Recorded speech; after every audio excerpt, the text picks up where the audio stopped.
Community সেন্টারে লোক সমাগমে ভর্তি দুই বোনের রিসেপশনে একই কমিউনিটি সেন্টারে আয়োজন করা হয়েছে। প্রস্তাবটা জাংকুকি দিয়েছিল। নেন্সি আর লুসিকে আজ ব্লু আর গোল্ডেন কালারের লেহেঙ্গাতে অপরূপ সুন্দর দেখাচ্ছে। একটা স্টেজে দুজন পাশাপাশি বসে আছে, একে একে সব মেহমান আসছে। সুকায় আর ইয়নো ব্যস্ত অতিথি আপ্যায়নে। বাসর রাত কেমন হলো ছোট আপু? টট মারছিস? আরে না না, আমি তো জাস্ট ইয়ার্কি মারছিলাম। ইয়ার্কিটা আজকাল একটু বেশি মারছিস না তুই? রাগ করছো কেন? আচ্ছা এসব বাদ দাও, আমি ভাবছি অন্য কথা। কি কথা? এই কথা যে আজ যদি বড় আপু এখানে থাকতো তাহলে কি হতো? মানে আনন্দ পেত না কষ্ট পেত? নেন্সির কথায় চোখ ছলছল করে ওঠে লুসির। নিজেকে সামলে বলে, তুই যে আমার নিজের বোন সেটা ভাবতেও আমার লজ্জা লাগছে রে নেন্সি। সবটা না জেনে কেন বলছিস এভাবে? কেন বলবো না? যদি তুমি জিমিনের এক্সকে বিয়ে করতে পারো তাহলে কেন কাই ভাইয়াকে বিয়ে করতে পারবো না? কারণ সে তেভাবিকে পছন্দ করতো তাই। নেন্সি, তুই জানিস তুই কি বলছিস? কেউ শুনতে পেলে কি হবে ভাবতে পারছিস? জিতাও এত ভালো একটা ছেলে, তারপরেও তুই ওই কাইকে নিয়ে আফসোস করছিস। তোর কপাল ভালো, অনেক ভালো যে জিতাওয়ের মতো ছেলেকে তুই স্বামী হিসেবে পেয়েছিস। ও আবার জিতাও? তোমার ব্যাপারটা কি বলো তো ছোট আপু? বোনদের ভালোবাসার মানুষদের ওপর তোমার এত নজর কেন? নেন্সি, ছি নেন্সি ছি, তুই আমার মায়ের পেটের বোন হয়ে এমন কথা বলতে পারলি? আশেপাশের সবাই তাকিয়ে আছে ওদের দিকে। এখন বিয়েবাড়ির পরিবেশ থমথমে হয়ে গেছে। তাই স্টেজের দিকে এগিয়ে এসেছে। লুসি আপু, কি করছো তুমি? সব মেহমানরা তাকিয়ে আছে হাঁ করে। আমি বাড়ি যাব ভাবি, আপনি একটু ইয়নোকে ডেকে দিন। আমিও বাড়ি যাব। জিতাকে একটু ডেকে দেন তো ভাবি। আপনারা দুজন একটু শান্ত হন আপু, এখানে আপনাদের শ্বশুরবাড়ির সবাই আছে, কি বলবে বলুন তো? আর তাছাড়াও আজ তো আপনাদের রিসেপশন, অনেক বড় দিন। আজকের দিনটাকে এভাবে নষ্ট করবেন না প্লিজ। দেখুন ভাবি, আপনি আমাদের বিগ ব্রোর ওয়াইফ বলে আপনাকে সম্মান করি, তবে তার মানে এই নয় যে আপনি আমাদের পারিবারিক পার্সোনাল ব্যাপারগুলোতে কথা বলবেন। মুখ সামলে কথা বল নেন্সি। ভুলে যাস না, যার সাথে কথা বলছিস সে তোর সম্পর্কে বড় ভাবি হচ্ছে। জাঙ্কুকের কথায় সবাই চুপ হয়ে যায়। চুপচাপ দুজনে নিজেদের জায়গায় বসে থাকবি, কোনো কথা বলবি না একে অপরের সাথে। এতজন গেস্ট আছে, বাচ্চাদের মতো করছিস কেন তোরা? তোদের সিক্রেট কিন্তু আমি বরদাস্ত করব না। নেন্সি আর লুসি দুজনাই বলে ওঠে, সরি বিগ ব্রো। তারপর দুই বোন গিয়ে নিজেদের জায়গায় বসে যায়। মেহমান কমে আসতে টেক কমিউনিটি সেন্টার থেকে বেরিয়ে যেতে চাই। টেকে বেরোতে দেখে জিমিন অবাক হয়। আপাই, এখন কোথায় যাচ্ছে? কোথায় যাচ্ছ আপাই? জিমিনের হঠাৎ ডাকে চমকে ওঠে তে। বাপরে জিমিন, ভয় পেয়ে গেছি, এভাবে কেউ ডাকে? সেসব বুঝলাম, কিন্তু তুমি এভাবে যাচ্ছ কোথায়? কেউ দেখলে এখন যেতে দিবে না, তাই লুকিয়ে যাচ্ছি। কিন্তু যাচ্ছ কোথায়? হান ভাইদের বাড়ি। আজ কি তোর মনে নেই? আজ আজ আবার কি? আজ হান ভাইয়ের মৃত্যুবার্ষিকী। তুই সত্যি ভুলে গেছিস জিমিন? না মানে আসলে একসময় ওই হান ভাইয়ের জন্য কত পাগলামি করেছিস বলতো? আর রাজকিনা সেই মানুষটারই মৃত্যুবার্ষিকী ভুলে গেলি? সেটা না, আসলে কাজের চাপে। বাদ দে এসব, তুই তো জানিসই আমি প্রতি বছরই হান ভাইয়ের বাড়িতে যাই। আজকের দিনে আমি আসছি, পরে কথা বলবো। দাঁড়াও আপাই, আমিও যাব। অনেক দিন হয়ে গেল চাচা চাচির সাথেও দেখা হয় না। চল। আরেম সাহেব এক সাইডে বসে মেয়েদের দিকে তাকিয়ে আছেন। জিন বেগম তার পাশেই বসে আছেন। কি দেখছেন মেয়েদের দিকে চৌধুরী সাহেব? দেখতাছি আমার মায়াগুলা কিরকম বড় হইয়া গেছে, বিয়া হইয়া গেছে। আর কয়েক বছর পর দেখান লাগবো যে ওদেরও ছোট ছোট বাচ্চা কাচ্চা হইব। এর লগে লোকে কয় মায়া মানুষের বয়সের ভার খুবই তাড়াতাড়ি বহন হয়। আপনি আবার এই ভাষায় কথা বলছেন কেন? কি করমু কও বৌজান, ছোট থাইকা এই ভাষাতেই কথা কইছি। এখন ব্যবসার কামে দেশ বিদেশে ঘুরানো লাগে, তাই এই ভাষার কথা কইতে পারি না। তার লগে কি এই ভাষার প্রতি ভালোবাসা কমে গো? সুখ পাবার লাগে এই ভাষাতে কথা কহন লাগে। সত্যি বলুন তো চৌধুরী সাহেব, আমরা আগে কি অবস্থায় ছিলাম আর এখন বলতে নেই কত উন্নতি হয়েছে। সবই আল্লাহর দান, বুঝলে বোঝান? তা তো অবশ্যই। আর হ্যাঁ, যিশুর ডাক্তার কল করেছিল। কি বলেছেন? গুড নিউজ আছে, যিশুর ইমপ্রুভমেন্ট হচ্ছে, ও কোমা থেকে বেরিয়ে আসতে পারে। কবে সেটা বলেনি, তবে বলেছে হতে পারে তাড়াতাড়ি হলো। আরএম সাহেব বইয়ের হাত ধরে বলল, তুমি সত্যি বলছো জিন? হ্যাঁ চৌধুরী সাহেব, আমাদের বড় মেয়ে খুব শীঘ্রই সুস্থ হয়ে উঠবে। আরএম সাহেব বইয়ের হাতে চুম্বন করেন। দূর থেকে একজন এই দৃশ্য তাকিয়ে দেখে, তার বুক ফেটে যেন এখন আফসোসের দীর্ঘশ্বাস বেরিয়ে আসে। এত বছর পর মানুষটাকে দেখে প্রথমে খুব অবাক হলেও এখন সেই ব্যক্তিটি যেন বারবার চেষ্টা করেও ব্যর্থ হচ্ছে নিজের চোখ সরাতে। জিন বেগম চলে যেতেই সাহস নিয়ে এগিয়ে যান সেদিকে। সামনে থেকে নীল শাড়ি পরিহিতা মাঝবয়সী মহিলাটাকে আসতে দেখে স্তম্ভিত হয়ে যান আরএম সাহেব। এক পলকে তাকিয়ে থাকেন সেদিকে। আজও সেই খোলা লম্বা চুল, টানা টানা চোখ, ফর্সা মুখে গোলাপি লিপস্টিক, সব একরকমই আছে আরএম সাহেবের কাছে। যেন কিছু বদলায়নি এত বছরে, শুধু বদলেছে সম্পর্কের সমীকরণ। কেমন আছেন নামজুন? সামনের মানুষটির কথাই ভাবনায় থেকে বেরিয়ে আসেন আরএম সাহেব। ভালো, জিজ্ঞাসা করবে না আমি কেমন আছি? কেমন আছো হানসুই? হানসুই, তুমি তো আগে আমাকে সুহি বলতে। আমার সুহি তো সেই 32 বছর আগেই হারিয়ে গেছে, আছে আমার কাছে মৃত। এখনো অভিমান করে আছো? অভিমান নিজের লোকের ওপর করা যায়, আর তুমি আমার নিজের কোনোদিনও ছিলে না। আমি সেদিন মজবুর ছিলাম। তোমার সাথে সম্পর্ক না ভাঙলে আব্বাজান আমাকে আম্মাজানের সাথে কোনোদিনও দেখা করতে দিত না, আমার সাথে সম্পর্ক রাখতো না। আমি পারিনি নামজুন, পারিনি আম্মা আব্বার বিরুদ্ধে গিয়ে তোমার হাত ধরে সেদিন বাড়ি থেকে বেরিয়ে আসতে। আরএম সাহেব তাচ্ছিল হেসে বলেন, এখনই বা কি সম্পর্ক তোমাদের সাথে রেখেছে ওরা? আসল কথা কি জানো হানসুই, তুমিও তোমার বাড়ির লোকদের মতনই নিজের স্বার্থ আগে দেখেছো। নিজের স্বার্থের জন্য নিজের গর্ভে ধারণ করা সন্তানদেরও তুমি মেরে ফেলার কথায় মত দিতে পিছুপা হও নাই। আমারই বা কি করার ছিল বলো? বিয়ের আগে যদি কোনো মেয়ে প্রেগনেন্ট হয়ে যায়, তাহলে তার জন্য সেটা কত বড় লজ্জার বিষয় তুমি জানো? হয়তো আমার থেকে ভালো এই বিষয়ে কেউ জানে না। আমি তোমায় বিয়ে করতে চেয়েছিলাম হানসুই।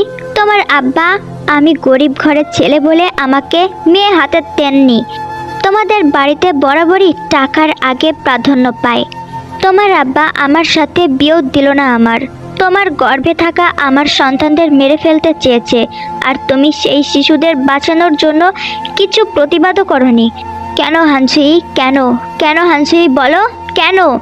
মা হয়ে কি করে নিজের গর্ভের নিজেরই বাচ্চাকে মেরে ফেলতে চেয়েছিলে? যখন দেখলে শারীরিক অসুবিধার কারণে অ্যাবর্শন করা গেল না, তখন জন্ম নেওয়ার পর তাদের মেরে ফেলতে বলতে তোমার বুকে বাঁধেনি? আমি ওদের মেরে ফেলতে বলিনি, অনাথ আশ্রমে রেখে আসার কথা বলেছিলাম। মেজ ভাইজান শোনেননি, সে মেরে ফেলতে চেয়েছিল। আব্বাজান আদেশ করেছিল বাচ্চা দুটিকে মেরে ফেলার।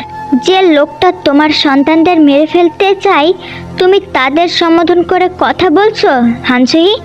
ছি, তুমি মা না, তুমি মা নামের কলঙ্ক। একবারও ভেবেছো সেদিন যদি তোমার বড় ভাইজান আমাকে ফোন করে খবর না দিত, যদি আমি খবর পেয়ে সময় মতো তোমার বাড়িতে না পৌঁছাতাম, তাহলে আজ আমার ছেলে মেয়ে দুটো পৃথিবীতে বেঁচেই থাকতো না, তোমরা ওদের মেরে দিতে। এভাবে বলো না নামজুন, আমি আর নিতে পারছি না। হু হু করে কাঁদতে থাকে হানসুই বেগম। এই চোখের জলের নাটক বন্ধ করো হানসুই, আমি তোমার সহ্য করতে পারছি না। একটাবার আমার সন্তানদের দেখতে দাও নামজুন, কেমন হয়েছে দেখতে, একবার দেখি। তোমার সন্তান? সেদিন যাদেরকে আমি তোমার বাড়ির থেকে বাঁচিয়ে নিয়ে এসেছিলাম, তারা আমার আর জিনের সন্তান। জন্ম তো আমি দিয়েছি। হ্যাঁ, এটাই তো ওদের আফসোস, যে কেন ওরা তোমার মতো মহিলার পেট থেকে জন্ম নিয়েছে। ওরা জানে সবটা। কি নাম ওদের? যে তোমার মুখ ওরা দেখতেই চায় না, তাদের নাম জেনে তুমি কি করবে সুহি? Oh sorry হানসুই। ফুপু ফুপু ইয়নো ছুটতে ছুটতে হানসুই বেগমের কাছে আসে। কি হয়েছে? চোখের জল মুছে উত্তর দেয় হানসুই বেগম। ভুগাম বাহিরে। কি হয়েছে ভুগামের? উদ্বিগ্ন কণ্ঠে বলে হানসুই বেগম। তুমি এখনই চলো বাহিরে। গোটা কমিউনিটি সেন্টারে থমথমে পরিস্থিতি। ছেলের সামনে বসে আহাজারি করে কাঁদছে হানসুই বেগম। সামনে ভুগাম শুয়ে আছে, তার এক পা ও এক হাত নেই, এক চোখে আবার ব্যান্ডেজ করা। এমন ভয়াবহ দৃশ্য দেখে সবার আত্মা কেঁপে উঠতে বাধ্য। যন্ত্রণায় কাতরাচ্ছে ভুগাম, কথা বলতে পারছে না সে, কেউ এক দৃষ্টিতে তাকিয়ে থাকতে পারছে না। শান্ত হ হানসুই, কিছু তো হয়নি তোর ছেলের, বেঁচে তো আছে। শুধু বেঁচেটাই আছে বড় ভাইজান, দেখো আমার ছেলের পা হাত সবটা কাটা। কাল পর্যন্ত তো আমার ছেলে সম্পূর্ণ সুস্থ ছিল গো, হঠাৎ কি এমন হলো গো? ওর চোখের দিকে আমি তাকাতে পারছি না গো। এত আদিক্ষেতা করার তো কিছু নেই। আফটার অল আপনার ছেলে তো আর মারা যায়নি। অনেকক্ষণ ধরে নিজেকে আটকানোর চেষ্টা করেও অবশেষে ব্যর্থ হয়ে বলে ওঠে জাংকুক। জাংকুকের কথায় হানসুই বেগম উঠে গিয়ে জাংকুকে এলোপাথারি চড় থাপ্পড় মারতে থাকে। তার কলার ধরে টেনে জিজ্ঞাসা করে, এই জানোয়ার ছেলে, তুই আমার ছেলেকে মেরেছিস তাই না? কেন মারলি বল, কেন মারলি? হানসুই শান্ত হ বোন, কি করছিস? ছাড় ওকে। ও কেন মারবে ভুগামকে? তুই জানিস ওকে? জেহব সাহেব বোনকে থামানোর চেষ্টা করে আর কথাগুলো বলে। এত মাতৃত্ব বোধ আপনার? 32 বছর আগে সেদিন কোথায় ছিল মিসেস হানসুহি? আজ নিজের ছেলেকে এই অবস্থায় দেখে তো কপাল ঠুকে মরে যাচ্ছেন প্রায়। সেদিন আপনার ছেলে মেয়েকে যখন আপনার সামনে মেরে ফেলতে যাচ্ছিল আপনার গুণধর মেজ ভাইজান, তখন কোথায় ছিল আপনার এই মাতৃত্ববোধ? পেটে তো তাদেরও 9টা মাস ধরেছিলেন, একটা বারো মন চায়নি রুখে দাঁড়াতে? কি করে পেরেছিলেন চুপ করে থাকতে সেদিন বলুন? হানসুই বেগম জাংকুকের কথায় থ হয়ে গেছে। জেহব সাহেবও ওখানে উপস্থিত সবাই। জাংকুক বাবা, তুমি কি করে জানলে এসব কথা? এ কথা তো তোমার জানার কথা না। নিজের বোনকে জিজ্ঞাসা করুন আব্বু। কেন নিজের ফুর্তি মারার সময় ফুর্তি মেরে দায়িত্ব নেওয়ার সময় পিছিয়ে গেছিলেন উনি? প্রেমিকের সাথে বিছানায় শুতে লজ্জা লাগেনি? কিন্তু ফলস্বরূপ যখন পেটে বাচ্চা আসে তখন সেই বাচ্চাকে জন্ম দিতে লজ্জা লেগেছিল কেন? প্রেম করার সময় মনে হয়নি যে ওনার আব্বাজান মেনে নেবেন না? নাকি মজা মারতে মজা লেগেছিল ওনার? এই ছেলে, কী সব বলছো তুমি? তুমি আমাদের তের স্বামী, তাই চুপ করে আছি মানে এই নয় যে যা ইচ্ছা তাই বলে যাবে আর আমরা শুনে যাব। তের ফুপা অর্থাৎ হানসুই বেগমের স্বামী বলল, সেটা আপনি আপনার স্ত্রীকে জিজ্ঞাসা করুন। আমি যা ইচ্ছা তাই বলছি নাকি যা বলছি ঠিক বলছি? কি ব্যাপার হানসুই, তুমি কিছু বলছো না কেন? এই ছেলেটা কি সত্যি বলছে? বড় ভাইজান, আপনি চুপ করে আছেন কেন? কে কে তুমি? এত কথা তুমি জানো কি করে? আমি সেই ব্যক্তি যে আপনার ছেলের এই অবস্থা করেছে। আর তাছাড়াও আমার আরেকটা পরিচয় আছে। আমি সেই ছেলে যাকে আপনি ও আপনার বাড়ির লোকেরা জন্মের পর মুখে নুন দিয়ে মেরে ফেলতে চেয়েছিলেন। জাংকুকের কথা যেন বোমের নাই ফোটে বিয়ের বাড়িতে। আরেকটা কথা, আপনার ছেলেকে বলবেন যেন আর কোনোদিনও আমার তের দিকে নজর না দেয়। একবার প্রাণটুকুনি হয়তো নিয়ে ফিরেছে, পরের বার আর সেই সুযোগটাও পাবে না। জাংকুক সানগ্লাস পরে হনহন করে বেরিয়ে যায় সেখান থেকে। বাড়ি আছেন চাচি? কে রে? আমি তে চাচি। তে? কোন তে দেখি? টিনের চালা থেকে এক বয়স্ক জীর্ণ মহিলা বেরিয়ে আসে। কোন তে? ও তালুকদার বাড়ির মাইয়া? হ্যাঁ চাচি, চিনতে পারলেন? হ, চিনতে পারুম না কেন? সেই ছোট্ট থাইকা তো তোরে কোলে পিঠে মানুষ করছি, আর তোরে চিনুম না? শরীর কেমন আছে চাচি? আর শরীর রে মা, একা মানুষ। তোর চাচা তো সেই কবে থাইকা আমা গোসাইরা চইলা গেছে, আর আমার পোলাটা সেও তো। হু হু করে কেঁদে উঠলেন হান ভাইয়ের মা। কেঁদেন না চাচি, কি আর করবেন বলুন? কিছু তো করারও নেই। যতদিন আয়ু আছে মানুষ তো ততদিনই বাঁচবে। জানিস রে মা, একখান কথা আমি ভাবি, হান্ডা কেন করলো এমন? কি এমন ঘটনা ঘটছিল যার লগে ওগো নিজেরে মাইরা ফেলতে হইল? জানি না চাচি, সত্যি এত বছরেও এই উত্তর খুঁজে পাইনি আমি। এই দেখছো মায়াটা সেই কখন আইছে, আর আমি কিনা তারে খাইতা না দিয়া বসে আছি। তুই দাঁড়াতে, আমি কিছু নাস্তা পানি লইয়া আইতাছি। হানির মা চলে যেতেই তে বাড়িতে ঢুকে দেখতে থাকে দুই কামরা বিশিষ্ট টিনের চালা ঘর। এই বাড়ির উঠোনে ছেলেবেলায় কত খেলেছে। যতদিন হান ভাইয়া বেঁচে ছিল ততদিন বাড়িটি বড় শৌখিন ছিল। হঠাৎ যে সব শেষ হয়ে গেল। হানের রুমে এসে এটা ওটা দেখতে থাকে তে। আজ এত বছর পরেও চাচি হান ভাইয়ার সব কিছু খুব যত্ন করে যেমনকার তেমন করেই রেখেছে। নিজের অজান্তেই চোখ দিয়ে জল গড়িয়ে পড়ে তের। ছোটবেলার একটা কমিকস বই হাতে নিতেই অতীতে ডুব দেয় সে। 5 বছর আগে। হান ভাইয়া তোমার আম্মু ডাকছে। আজ বাড়িতে বিরিয়ানি হয়েছে, আম্মু তোমায় যেতে বলেছে। তে ডাকতে ডাকতে হানের রুমে এসে বসে। হান বইয়ে মুখ গুজে উত্তর দেয়, কি আম্মু তোমাকে সঙ্গে নিয়ে করে যেতে বলেছে। কি সারাক্ষণ বই পড়ো বলো তো? বই না পড়লে হবে? বই না পড়লে তোর হবু ভাবিকে বিয়ে করব কিভাবে? বাবা, বিশাল শখ জেগেছে তো তোমার। তা আমার এই হবু ভাবিটাকে প্রপোজ করেছো কবে? দাঁড়া বোন, সবুর কর একটু। অনার্স পাশ করে আগে একটা চাকরি পাই, তারপর ডিরেক্ট বিয়ের প্রস্তাব দিব। তাহলে তো খুব মজা হবে গো হান ভাইয়া। হ্যাঁ তা তো হবে, তবে একটা চিন্তা আছে জানিস তো। যা বাবা, এতে আবার কিসের চিন্তা? আরে বাবা, তোর হবু ভাবি তো বিশাল বড় লোকের মেয়ে। আমার মতো গরিব ঘরের ছেলেকে কি বিয়ে করবে? কেন করবে না? আমার হান ভাইয়া কি কারো থেকে কম নাকি? আমি কথা বলবো ওর সাথে। কি যেন নাম গো আমার হবু ভাবির? জি, তেমা। হানের আম্মুর ডাকে অতীত থেকে বেরিয়ে আসে তে। যাই চাচি। থাক তুই বস। এই নে মা, তোর লাগে এইটুকুই নাস্তা পানির আয়োজন করতে পারছি। পিঠাখানা খাইয়া কত মা কেমন হয়েছে? খুব ভালো হয়েছে গো চাচি, অনেকদিন পর তোমার হাতের পিঠা খাওয়ার সৌভাগ্য হলো। আচ্ছা তুই খা, আমি ভাত চড়াইয়া দিতাছি। এক্কেরে রাত্রে খাইয়া যাবি। জামাই বাবা আবার রাগ করুম না তো? না না চাচি, আমি ওনাকে ফোন করে দিচ্ছি, রাতে একবারে খেয়েই যাব, তবে একটা শর্তে। কিডা শর্ত? আজ তোমার হাতের সিদ্ধ ভাত খাওয়াতে হবে। তুই এতদিন পরে আইলি আর আমি কিনা তো গো সিদ্ধ ভাত খাওয়ামু? এইটা একখান কথা হইল? হ্যাঁ গো চাচি, প্লিজ না করো না।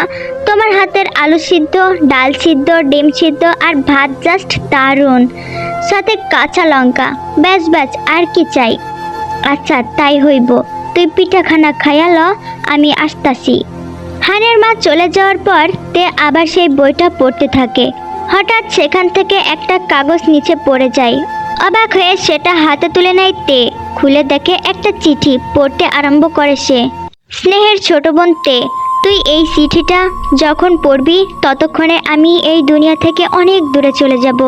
ভেবেছিলাম কাউকে কিছু বলবো না, নিশ্চুপে বিদায় নেব এই স্বার্থপরের পৃথিবী থেকে, কিন্তু আফসোস পারলাম না। মনের কষ্টগুলো মনে রেখে দিলে হয়তো শান্তিতে মরতে পারবো না আমি বড্ড ব্যর্থ জানিস তো বোন। এত ভালোবেসেও নিজের ভালোবাসাকে নিজের করতে পারলাম না।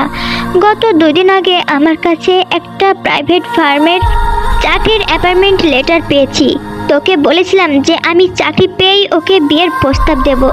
সেই কথা অনুযায়ী আমি ওকে আমার মনের কথা বলি সেদিন। জানিস বোন, ও বলল ও নাকি আমায় ভালোবাসে না, কোনোদিনই ভালোবেসে নাই। কিন্তু তারপরেও আমায় যা বলল সেটা শুনে যেন মনে হলো আমার গোটা জীবনটাই মিথ্যে। ও বলল ও নাকি ইয়নোর সাথে রিলেশনে আছে বিগত 10 মাস ধরে। জানিস সেই মুহূর্তে আমি নিজের কাউকে বিশ্বাস করতে পারিনি। আমার ভাইসম বেস্ট ফ্রেন্ড কিনা আমার এই ভালোবাসার মানুষের সাথে প্রেমের সম্পর্কে আছে। আমি ওর কথা বিশ্বাস করতে পারিনি। বারবার অনেক অনুরোধ করতে থাকি যাতে ও আমায় একটু ভালোবাসে। তখন ও আমায় ওর আর ইয়নোর কিছু ছবি দেখায়। ওই ছবিগুলো দেখে বোঝা যাচ্ছিল যে ওরা একে অপরের কতটা ক্লোজ। আমি বলে বোঝাতে পারবো না রে। আমার কি হচ্ছিল তখন। আমার বুকের ভেতরটা কেমন ভেঙে চুরে চুরমার হয়ে যাচ্ছিল। আমি গিয়ে ইয়নোকে জিজ্ঞাসা করি যে ও কেন করলো এরকম আমার সাথে। তখন জানিস ও কি বলল? ও বলল সব কিছুতেই আমি ওর থেকে এগিয়ে থেকেছি সর্বদা, সেটা পড়াশোনা হোক বা খেলাধুলা। ইওনো সবসময় হানির পিছনে ছিল, তাই ভালোবাসার খেলায় ও আমার আগে স্থান পেয়ে আমায় নাকি হারাতে চেয়েছিল। তাই ও আমার ভালোবাসাকে একান্ত নিজের করে নিয়েছে। আচ্ছা হ্যাঁ রে বোন, তুই বল না রে, আমি কি ভুল করেছিলাম? কেন এত ভালোবাসার পরেও ও আমাকে ভালোবাসলো না? কেন ইওনো আমায় ঠকালো? ও তো প্রথম থেকে সব জানতো যে আমি ওকে কতটা ভালোবাসি, তবুও শুধুমাত্র আমার সাথে শত্রুতা করে আমাকে এত বড় আঘাত দিতে পারলো। আমি কখনো ওকে বন্ধু ভাবিনি, সবসময় নিজের ভাই মনে করে এসেছি। আর এখন শেষে কিনা ও আমাকেই ঠকালো। আর কি নিয়ে বাঁচবো আমি? কি নিয়ে? আমার সবটা জুড়েই তো ওই ছিল। এই 2 দিন ধরে আমার ওপর দিয়ে কি গেছে তা হয়তো তোকে বোঝাতে পারবো না, আর বোঝানোরও নয়। আমি আর পারছি না বোন, নিজের চোখের সামনে নিজের ভালোবাসাকে প্রতি মুহূর্তে অন্যের সাথে সহ্য করা যে কি পরিমাণ বেদনাদায়ক তা হয়তো যাদের সাথে হয় তারাই জানে। জানিস, ছোটবেলায় যখন মায়ের কাছে ছোট্ট বোন চেয়ে বায়না করতাম তখন বকতো খুব। আসলে গরিবের ঘরে একটা সন্তানই মানুষ হয় না। আবার আরেকটা, আমার খুব মন খারাপ হতো আমার কেন ছোট বোন নেই বলে। কিন্তু যেদিন ছোট তোকে চাচিমণির কোলে দেখেছিলাম সেদিন আমার মনে হচ্ছিল আল্লাহ যেন আমার ছোট্ট বোনের ইচ্ছাটা পূরণ করে দিল। তোদের বাড়ির কাজের বুয়ার ছেলে হওয়ার পরেও তুই আমাকে নিজের ভাইয়ের মতো ভালোবেসেছিস রে বোন। তোর এই অভাগা ভাইটাকে ক্ষমা করে দিস পারলে। তোকে কথা দিয়েছিলাম যে তোর বিয়েতে বড় ভাইয়ের সব দায়িত্ব আমি পালন করব। সেই কথা আর রাখা হলো না। এই 21 বছরের ছোট্ট জীবনে বড্ড হাঁপিয়ে পড়েছি রে বোন। আর কোনোদিনও তোর সাথে ফুচকা খাওয়া হবে না, চাচিমণির হাতের বিরিয়ানি খাওয়া হবে না, আর হবে না রে বোন। ভালো থাকিস, আর পারলে আমার আম্মুটাকে একটু দেখে রাখিস। বলতে পারিস স্বার্থপরের মতো কেন ছেড়ে চলে যাচ্ছি, তুই এখন বুঝবি না। যখন জীবনের সব থেকে বড় বিশ্বস্ত মানুষটা বিশ্বাসঘাতক করে তখন কতটা নিঃস্ব লাগে জীবনটা, তখনই বুঝবি। আর কিছু লিখতে পারলাম না বোন। ইতি তোর হান ভাইয়া। আমাকে ক্ষমা করে দিস ছোট্ট পাখি। জান পাখিরা, তোমাদেরকে বলে বোঝাতে পারবো না এই চিঠিটা পড়ে আমার কতটা কষ্ট হয়েছে। যাই হোক, গল্পটা ভালো লাগলে অবশ্যই লাইক, কমেন্ট, শেয়ার আর সাবস্ক্রাইবটা করে দিও। আর জান পাখিরা শোনো, আমি প্রচুর অসুস্থ। আমি অসুস্থতার মাঝেও চেষ্টা করি তোমাদেরকে বেস্টটা দেওয়ার। আমি 1 দিন 2 দিন পর পর আমি ভিডিও ছাড়ি আমার ওই চ্যানেলটাই। আর এই চ্যানেলটা আমি খুবই কম ব্যবহার করি কারণ আমার প্রচণ্ড শরীর খারাপ। আমি একসাথে 2টা চ্যানেল নিয়ে যেতে পারছি না, আর আমার হাতে সেরকম সময়ও নাই যে 2টা চ্যানেল একসাথে নিয়ে যাব। তারপরেও চেষ্টা করছি দেওয়ার। তোমরা আমার জন্য দোয়া করো। আমার অবস্থা খুবই খারাপ, আমি খাইতে পারি না ঠিক মতো। আজকে 4-5টা দিন আমি না খেয়ে আছি। তারপরেও আমি চেষ্টা করি তোমাদের মনের মতো করে দেওয়ার। তোমরা আমাকে কমেন্ট করো, আপু নেক্সট পার্ট কবে দিবা? সোনারা, আমি যদি নেক্সট পার্ট দেওয়ার মতো অবস্থায় থাকতাম আমি এতদিন দিয়ে দিতাম। আমার যখন মনটা ভালো থাকে তখন আমি ভিডিও ভয়েস দিই, আর ভয়েস দিলেই তো হয় না, সেটা এডিট করতে সময় লাগে। তোমরা যদি চাও তাহলে আমি এডিট না করে এমনি একটা থেম বানিয়ে দিয়ে দিব। তোমরা সেটা শুনতে পারো, না দেখতে পারো, এটাও হতে পারে, কিন্তু আমি সেটা করি না কারণ আমি চাই তোমরা ভালোভাবে গল্পটা দেখো আর এনজয় করো। যাই হোক জান পাখিরা, তোমরা আমার জন্য দোয়া করো। যারা আমার নিউ চ্যানেলটাই সাবস্ক্রাইব করো নাই তারা সাবস্ক্রাইব করে দিও। আর আমার কথা ভুল হয়ে যাচ্ছে, কিছু মনে করো না। এই গল্পের ভিতরে অনেক কয়টা ওয়ার্ড হয়তোবা ভুল হয়ে গেছে, তোমরা একটু মানিয়ে নেওয়ার চেষ্টা করো। আমি অসুস্থ, তাই আমি ঠিকমতো এক্সপ্লেন করতে পারছি না।